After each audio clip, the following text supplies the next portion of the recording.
Okay, and now we just have a quick 15-second delay, which Facebook always does. No worries about that. I'm going to get us going on our other screen here too, because I'm fancy that way. Wow. Not really, but I try. Okay, perfect. And we are live. Welcome, mighty mystery fans. I'm your on-air host, Sarah DeVello, and I'm thrilled to be hosting the incredible Samantha Norman, author of Death and the Maiden, all the way from the UK today. Samantha, welcome. Tell us about your book.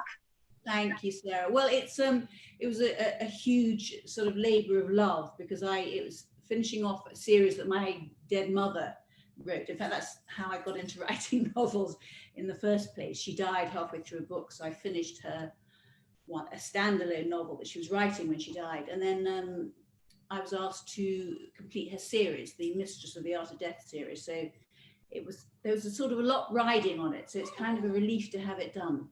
Yes. Well, first of all, I just want to say I'm so sorry for the loss of your mother. That's such a hard and painful thing, and it's a club that nobody wants to be a member of. No.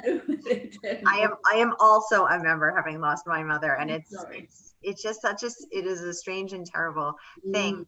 And this is such a beautiful way to honor her memory, her legacy, her 5-book series, her other books. I mean, to honor her as your mother and as the author that she was. So what a beautiful, loving act of service this is. Well, I was really grateful for it because it meant that I didn't lose her for a long time. I was sitting with her and I could hear her thoughts, and I'm not sort of, I don't want to be all woohoo about it, but it was extraordinary. A link with her still. And did you speak with her about the direction that she saw the books going, or were you just know her so well that you were able to do that? I knew her so well, and she taught me to write, so we have a sort of similar voice, so that wasn't too difficult. And but she hadn't spoken about the book before she died, so actually I thought that one that I finished for her was the continuation of the series. I had no idea that it was a standalone, so it was complete. Oh my goodness, but it was a gift, as you say. It was a privilege to be able to do it. And I have a sister who doesn't write, and she didn't do it. So I think it was tougher for her almost because I had mum longer, really. Right, because you could feel her there, and you could channel her voice and continue her work and do this for her and with her in collaboration with her. And I see both of your names are on the cover, which is again such a beautiful way to honor her. Yeah, I couldn't leave her off really, but she didn't actually write any of that. It was all me. Mom. Exactly. Well, this is lovely. Speaking of the cover, tell us about this cover. So we have the skull over here. We have the hand. Did you have creative input to this cover? Was it a total surprise? Really? I mean, I've got a great publisher, and they the last one had a fantastic cover, so I was thrilled with that. But it sort of encapsulates it. It's it's actually a lot of death in it. There's a serial killer, set in the 12th century, so it's all hence the sort of rather historical aspect of the cover, or very. And it's so the book takes place in 1191. How do you research a book? How do you research that time? Well, I spent a lot of time in this. There's this wonderful institution over here called the London Library, where you can access any book in the world, and it's beautiful. It's really old world, all these book stacks that you wonder about, and that lovely smell of old leather and paper, and it's just the most beautiful place. So I just grabbed everything they had and read it, and sort of immersed myself in the period and the London Library. Oh, that's so magical. I absolutely love that. I want to pause and just welcome everyone on Facebook. Welcome our mighty mystery fans, friends, community. We love you. So let us know, say hi, let us know where you're watching from today. I love the only good part of this pandemic is that we've become such a global community, and I love hearing where everyone is from. So we have Samantha all the way from the UK. We have me here in Boston, Massachusetts. Tell us where you're all watching. Gail says, what a pleasant surprise. Hi, Gail. Good to have you back, one of our top community members. Welcome, Nancy. Welcome, Carol, Sylvia, Shaw, Sue, and all the others who are watching. Anissa, welcome. So let us know what questions, you all know how this works if you've been here before. And if you're new here, here's how it works. I am thrilled to provide you direct access to the author. So whatever questions you want to ask about writing, about the mystery genre, about Samantha's book, about her process, just let's get into it. Let's talk all about the mystery things. And I will be guiding that conversation. So Gail saying hi from Framingham, hi from Omaha, Nebraska. Oh my gosh, we've got people from all over. I absolutely love this. Welcome, Charlotte. Let us know where you're watching from and what questions you have for Samantha. So the Daily News newspaper here in New York says that this is medieval mystery writing at its best. What an incredible review for you to get, Samantha. It's so lovely. I mean, it's just very flattering. Yes, absolutely incredible. And so tell us, how long did it take you to write this book? I think it was about 2 years. Well, because Sarah, that the process is quite, long, even when you're not involved in it. So the writing took a while. The research took a long time. The writing took a while. And then I have a very exacting editor and agent. And so I'd send them off drafts. But I guess it was probably about, 2 years, I should think. Oh, that seems fast to me. That's amazing. You think? Yeah, because this killed me. Exactly. Yeah. This is I got very fat and very unfit. I'm trying to claim it back now. Yeah, that's just all of us during the pandemic. I feel like gaining that quarantine 14 to 19. And what can you do? Andrea would like to know, does this book wrap up the series? So I'll let you answer that first. She has a two-part question. Okay. Well, yes, it does. It's Adelia's daughter is the main character, and it does wrap up the series, I guess. I mean, yeah. Well, I think it does so far. I'm doing a modern thriller now, so it certainly does for a while, and I think I'm hoping that fans of Mum's series will be satisfied at the wrapping up. But I actually really miss the 12th century and the characters, so I would like to go back at some stage. I said never when I finished that one, but maybe. I hear you cracking the door open to that possibility, Samantha. Yeah. So I guess we never know. I put it to bed about a year ago, and now I'm rather beginning to miss it. So. Oh, I love that. And then Andrea's second part of her question said, do you have novels of your own that you're working on, and what are they? So I heard you reference a thriller. Tell us about that. That's a very nice question. Yes, I do. I am working at the moment. I've just started, so I haven't got a huge amount to say about it, but I'm working on a modern supernatural-ish thriller that I've wanted to write forever. So I'm doing that. Oh, excellent. Perfect. Gail says she's having her English cup of tea right now. This is terrific. Thank you so much. Gail, I love that. We should all be having tea as we look at Samantha sitting there in her beautiful glass. Are you in a greenhouse? Where are you? It's sort of conservatory. It's the quietest bit of my house. So I love that. So we can all have tea with Samantha in her conservatory. Oh, absolutely lovely. This is feeling so English of us. Very fancy. I love it. Okay, so you said you've been wanting to write the book you're working on currently for a long time, but you put it aside to finish yeah. this labor of love. And I think what's really interesting is that, the medieval ages, not a great age for women, not a ton of women's rights. And so I love that you have written an empowered female character who is solving crimes and solving, the string of deaths of girls turning up murdered. Well, it wasn't, as you say, it wasn't a great time for women, but there were some incredible women in the 12th century who did extraordinary things. I mean, in the book, Eleanor of Aquitaine crops up. I mean, she was remarkable and powerful and strong. And, I think she crossed the Alps when she was something like 75. I mean, a huge journey in, bitter conditions and stuff. She was indomitable. And there were plenty of other women. And in fact, my mother's heroine, Adelia, was a graduate of a medical school in Salerno in Italy, where they actually taught women medicine. And it was quite sophisticated medicine, and they allowed them to practice. So there was a lot more, it's much more progressive, in fact, the 12th century than you think. And it was a sort of birth of modern thinking and all sorts of, and the common law in England. And, it was an incredible time, actually. Wow.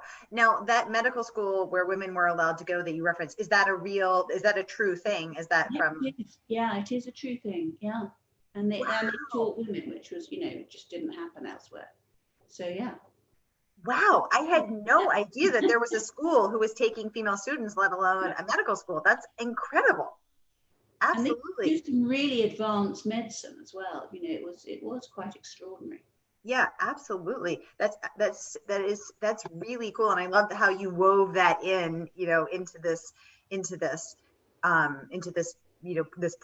your process and into the book, so that real life characters like Eleanor of Aquitaine, like this medical school, can appear in a work of fiction. So how many, well, first of all, let's talk about the title. Did it arrive as a stroke of genius? Was this number 101? Did you know immediately? What's the story behind this title? It's a great title. I think it's not, I think there are quite a lot of, I think there's a play, isn't there? Death and the Maiden. I don't know. Yeah. But yes, and there's also, but it sort of just perfectly suits the plot. And actually my agent thought of it. So yeah. Oh, wow. And did you have a working title that you then had to part ways with, or? You did. It's very dull. My working title was called The Fens Book, because it's set in the Fens in England, a lot of it. And I'm really rubbish at thinking up titles. So that's what it was, book. Now, Samantha, tell us about your writing practice. So you're an author in your own right, and you've written this for your, to complete your mother's series. So what's it like? Do you write every day? Do you rise with the sun? Are you a late night owl writer? What does it look like, your writing practice? Oh, I like to write in the morning. That's kind of my best time. So I am an early riser. I go late to bed. Early to bed, actually. No, I like to be in bed by about 9 o'clock. I mean, especially with COVID. There's nothing to do. So yes, the mornings are my best time. I'm full of energy then, and by the sort of mid-afternoon, I'm running out. So I don't have a strict sort of word count, and I don't have strict timings, but I do make sure that when I'm, especially if I've got a deadline, I will present myself to my computer first thing, and I will sit there until I really feel like I'm going to sort of drop off my perch. So you just write until you can't go anymore, and you don't worry about word count. You don't worry about hours in the seat or anything. No, I don't. But when I was finishing that book, I was writing virtually all the hours God sent. It was very unlike me. I'm quite lazy. So it was almost this energy was flowing through. Yeah, it was bizarre. Oh, I love that. And would you say that writing comes easily to you, or are you sort of Hemingway, struggling, clawing your way through the desert? I really struggle. I'm slow, and it doesn't come easily. It doesn't just sort of suddenly flow out. I kept waiting for when it would. I was sort of just like a muscle that you flex. It doesn't happen for me. So no, I have to really, really work at it. And that business, as I know you'll understand, where you've got some beautiful image in your head, and you know how it's going to be in your head, and you get it down on paper, and it's just this sort of mess that you've got to, I don't know. Exactly. Yeah, exactly. It doesn't come easily to me either. And I think there needs to be more conversation about that, because I think that there's this illusion that it does come easily. And it doesn't, at least for me. And so, I feel exactly the same way. And thank you for saying that. So Sylvia would like to know, Samantha, what books are on your nightstand these days? Ooh, good question, Sylvia. Oh my goodness. At the moment, I am reading the J.K. Rowling, or the G.K. Galbraith novel, the latest in the Cormoran Strike series. And what else? I'm reading I'll Be Gone in the Dark, about the East area. I'm reading a lot about serial killers because I'm writing about serial killers. So I've got all sorts of little things on the go. And then I'm going to be reading, I think the next one will probably be the latest Martin Amis, because I love him. So I've got quite a lot of reading material at the moment. Oh, that's fabulous. And I love that Michelle McNamara, I'll Be Gone in the Dark. And actually there's a TV series out about it. Isn't it so good? Oh, it's so good. Oh my gosh. Who else is watching that? Tell us from the audience, who else is watching that? I can't watch it at night though, because it's so scary. It's really disturbing. You know, how she hunted him down and how it started to affect her. He killed and raped all those women and was allowed to carry on for decades, wasn't it? It's an extraordinary story. Yeah, exactly. I fell in love with her. Thought she was great. I fell in love with her too. She's absolutely incredible. And again, I think just her dedication to the practice. The other thing that's really amazing is it really shows the power of the written word. This guy was only caught because of her book, because of her research. And here he is, in his 80s now, but they finally caught him after decades of getting away with it only because of her, which is absolutely, absolutely amazing and just speaks to the power of writing. Gail would like to know, what's it like living in England right now? Yeah, what's it like over there with the pandemic? That's a good question. Grim as anything. I don't suppose you want me to get political, but I can't stand this government. And it's very depressing. I mean, as it is everywhere in the world, it is an awful place to be at the moment. And I would leave, except there's nowhere to go. Back in time, maybe the 12th century, I think was probably maybe even easier than today. Yeah. So does it feel, so it doesn't feel like life is back to normal? Is everyone wearing masks or what's yeah, we are wearing masks. Everybody's encouraged to. I mean, not you don't have to walking around the streets, but any shop, any bar, anyway. We're waiting, I think, to hear whether we're going to be locked down again completely. And it's just everybody's very depressed, actually. I was thinking that today. There's just a gloom over us, and we've got, because we don't, not only Brexit or COVID rather, and all the sort of economic hardship that will result from that. We've also got Brexit, which will be a disaster, and so that's tough. It's not great to be British at the moment, I must say. Yeah, I totally hear you, and I think I'm actually curious what Gail says. So it's the same as here, the same as everywhere. Gail, I totally agree. It feels very grim, and it really feels like for me, it just really started to hit me the last 2 weeks. It started to wear on me. It's like, this is long and I'm exhausted and I do feel a little depressed and a lot anxious, and it's really hard. I think I'm struggling right now, and I think everyone's struggling right now, and it feels very, very hard right now for all of us. It is, isn't it? I mean, the only good thing is that we're all sort of in it together, and I think this sort of connection is lovely, because you realize that there's other people out there, but it is a very isolating process, this whole thing. It's very isolating. Gail says, you have Brexit, we have an election. Exactly. Oh, I know. Oh, yeah, it's so. Are you very nervous? Yes, I'm very nervous. I actually voted early. So I voted on Sunday night, and I got to, so we're having early voting here in Boston from the 17th through the 30th. And I actually got to vote in Fenway Park, which is the oldest baseball stadium in the country and actually the world. So it was built in 1912, and it's very iconic. So it hasn't been updated unlike some of the other stadiums with, the AstroTurf and, sort of the dome. We don't have a dome. We sit out in the rain. We've done it out.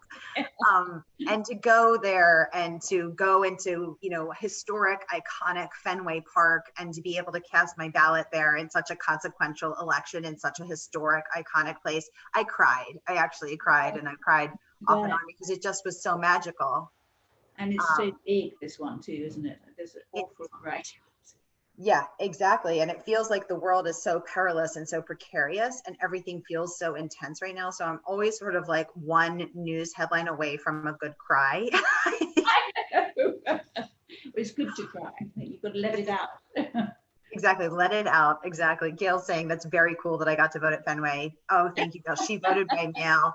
It really was cool because afterward they let you in the stadium and to stand in a space that holds 38,000 people, but there was only me and my husband, and to stand there in that silence. Wow. It was, I have goosebumps even thinking about it. It was so magical. It was really special. And to be able to, to cast my ballot and to use my voice and to vote for a better future, it felt very, very powerful. There's some controversy about the ballot, that they're not going to let them count or something. Is that right? Or? Yes, we're having a lot of issues over here with voter suppression, and the ballots do count. It is totally safe to vote by mail. It's totally safe to vote early, but some people are spreading vicious rumors that that's not the case, and it is. And of course, those are the people who don't want people voting. So voting for change. So that's what's going on over here. But I think it's really important. I'm so glad that this question was asked. Thank you, Gail, for asking this question, because it's so good to hear how Samantha's doing in England. Like, how is that? How are we doing here in Boston? How are we doing here in the US? Let's all talk about it, because I think there's so much pressure to be okay. And I actually think it's okay to not be okay. Well, yeah. Sometimes you just have to cave in and say, no, I'm really not. Exactly. No, I'm really not. Exactly. And I know my biggest solace through this whole pandemic and will be curling up with a good mystery, my little fluffy dog, and a cup of tea. And that's how I've gotten through. And that's how I'm going to get through. And you know what? I'm a voracious reader, but the only thing I've been able to read during the pandemic is mysteries, because they're so fast. They keep my attention. They're good, aren't they? And they don't sort of take you too deep into sort of, Exactly. Oh, this is so lovely. Gail saying that part of my Zoom talks is to help us all get through this. Yay! And having special authors on who can share what's going on with them and tell us about their work and their art and their beautiful books, and to give us this food for the mind and the sustenance for the spirit. So thank you, Gail, and everyone who's watching, and Samantha for being here with us. Samantha, so one last question. What's one thing you want people to walk away from this book feeling? What do you want to leave people with? Oh, I just really want them to be entertained and to care about the characters. And if I can do that, then I'll be very, very happy. Oh, I absolutely love that. Well, I know we do care about the characters because you care about the characters, and that comes through as we read about Ali and her adventures in 1191 England in the medieval world. Again, New York Daily News calling this medieval mystery writing at its best. Huge congratulations. Thank you so much. And this book is available everywhere you can buy books, and through our special partnership with bookshop.org, which supports independent bookstores. It's on sale today. I'll post the comment in the link. I'll put the link in the comments. Sylvia's saying, what a lovely interview. So I just want to thank you so much, Sylvia. And I want to thank you, Samantha Norman, for joining us here today. It has been such a pleasure seeing you in your beautiful conservatory. Come over one day. Have tea with me. As soon as you open up the borders, I will be on a plane and bring my little cup over there and have tea with you. I would love that. And please come back and talk to us when you're done your next supernatural thriller. I'd love to have you back. Thank you so much. It was really lovely to meet you and to talk to you, and everybody who sort of chipped in with questions. You were lovely. Thank you. Thank you, Mighty Mystery fans. Gail saying thank you. Thank you. Everybody saying thank you. Oh, we're getting lots of hearts on Facebook. Thank you, everybody, for joining us. I love my mystery fans. They are the best. And Samantha, again, thank you so much. It's been so lovely to have you. We'll see you back next time here on A Mighty Mystery. Take care. Thank you. Good luck. Thank you so much.